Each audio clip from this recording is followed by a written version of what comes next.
This week's demonstration is brought to you in association with busymits.com, the online craft social network. Hi, my name's Kate Hemmings and I'm pleased to welcome you to issue 19 of Let's Make Cards magazine. I'm joined by Corinne Bradd, who's going to talk us through the fab free kit as well as a selection of her favourite projects. Hi Corinne. Hello Kate. Yes, issue 19 is a great Christmas issue now. Everybody's been waiting for the Christmas issue. It sells out really quickly, so go out and buy 3 copies now while you can. We've got a fabulous selection of lovely festive papers. I love those papers. I'll tell you gorgeous. the other thing as well. I mean, we've been starting to put the small pieces of papers. I mean, the glittery holly. Look at that silver some lovely one. embossed here. Some snowflakes.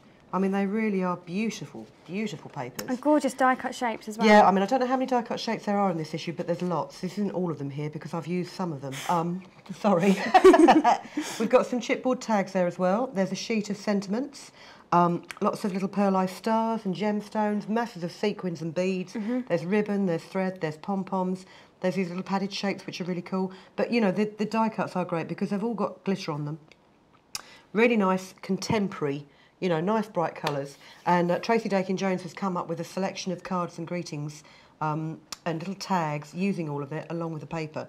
And as normal with our gallery pages, she's only used the kit. She hasn't used anything else with it. Lots of inspiration there for Christmas. There is. I also like this project here. I like yeah, the Noel that's Jill card. Alblis. Now, Jill Alblis has done things in miniature. Jill's attention to detail, actually, on a lot of these things is fantastic. I love the way that she's layered the pearlized stars with a sequin, with a bead.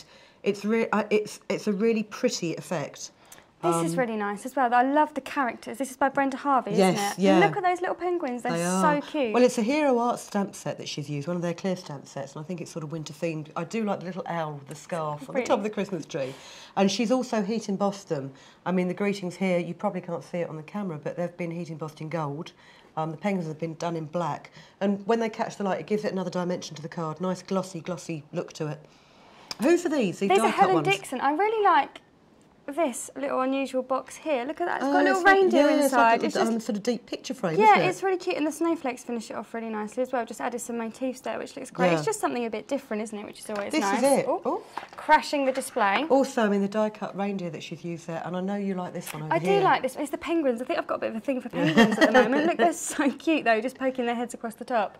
So that's a lovely project as well. Now, haven't we got an exciting reader offer in this issue? Yes, Craftwork Cards have done a reader offer, and I think you've got some of the cards here that Julie Hickey has designed. They're beautiful. They're not Christmas themed, but they are general cards for birthdays, date birthdays and things like this, so keep an eye out for that in the magazine. We've also got a great feature on how to use haberdashery in your cards, so buttons and ribbons and sequins and, you know, all the sort of stuff that you've got or you'd love to collect. Plus, we've got one on a countdown to Christmas. It's always hard to stay organised in the run-up to Christmas, but this will help you with designer tips, loads of ideas. Definitely check that one out. You've got nearly sort of, well, just under 2 months to get Should be yourself long enough, supplied. and now you've got the kit. It won't be long enough at all. No excuse. So what are you going to be demonstrating for us today, Corinne? Well, we couldn't decide which cards to demonstrate because the choice was so great and they are such fantastic cards. But what we did want to do is show that, you know, any bits that you've got left over from your card making, don't just put them in a drawer and save them until next year. Make some gift boxes and decorate them. One of our other titles, Let's Get Crafting, has got some fab templates for boxes. They're really, really easy to make. You've got a pyramid box here. It's lovely. They remind me of sort of larger wedding favour type. Yeah, well, you could use them for wedding favours. What I would suggest is the flap, it opens at the bottom. If you just put a little notch there, what happens is it somehow just catches into the side bit and it keeps it shut. Makes it much more secure. That's decorated with a chipboard tag and some other shapes stuck on with 3D foam pads.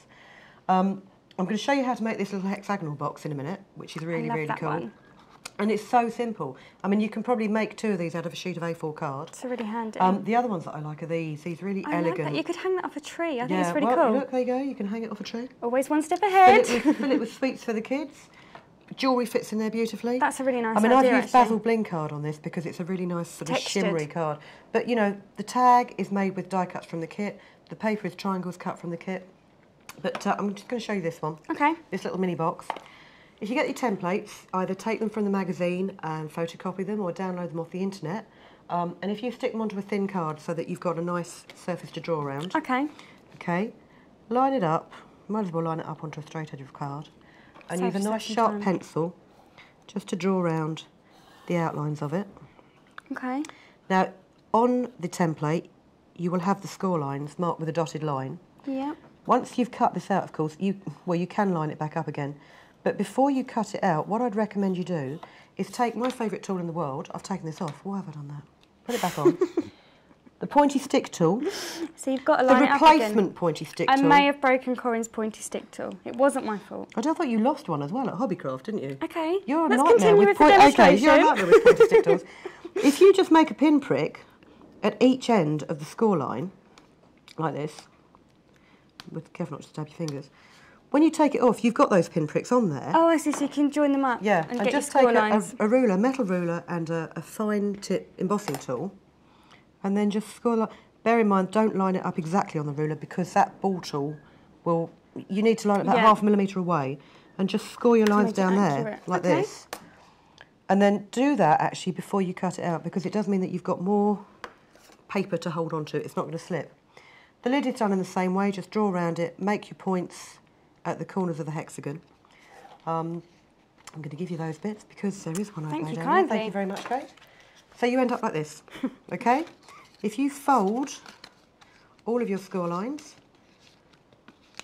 okay, like this, and you fold down these bits. Ah, I see it starting to take shape now. Now you can use double-sided tape, bearing in mind the problems I always have with double-sided tape, and I can't get the backing off the double-sided tape. I found a new favourite glue in the world. I'm a glueaholic. This is Gem Tack. You can get this again from Josie Rose, and it's a high viscosity PVA. It's for sewing, sticking gemstones on. Okay. Rub it in with your finger, just so that it's nearly dry. What that will do is it will give you an instant tack, and then very carefully. This worked in practice.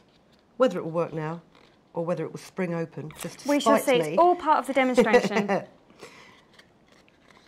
Because you've rubbed that glue in, it does mean that it's got an instant tack on it. Okay. So there's that. Squeeze it. That's the base. Oh. Is it going to spring open? No, it's okay. I'm going to give you that. Oh, thanks. Then with the lid, again, the same thing. What I should do is if you bend down these side tabs first of all, you'll be amazed at this lid. This lid fits so well, fitted in practice so well. Yeah, are you sure you want to jinx it? No. And then bend these pieces up. You're best to fold your card before you glue it because otherwise you do get glue everywhere. I can imagine. You just need a little spot on each tiny tab. Just in there, without getting it on your fingers. Again, wipe the excess off with a fingertip so that you've got an instant tack, and just hold those corners together like this. I love watching the shape come together. What I've done actually on the blue box there that I've made is for added security, I have put a length of ribbon around it that's held on with double-sided tape, just in case your glue doesn't go as well as it should do. That'll help it hold its shape. And there's your lid. Fits on there perfectly. Oh, if you get it in the right angle. And then I've just decorated it with panels of patterned paper, a little greeting that's cut from our greeting sheet, and some stars. With all of these, they've all been decorated with elements from the kit. And just have a hand. Practice on some waste card first of all, and just knock yourself out, make some boxes. It's a really nice idea for Christmas. And they are it's pretty, lovely. and you can use them as decorations, save them till the next year. Yeah, our little gift boxes, so thanks Corinne, that's great. That's what we've got time for here today, but do come along to www.letsmakecards.com for more ideas, tips and free downloads. Happy crafting!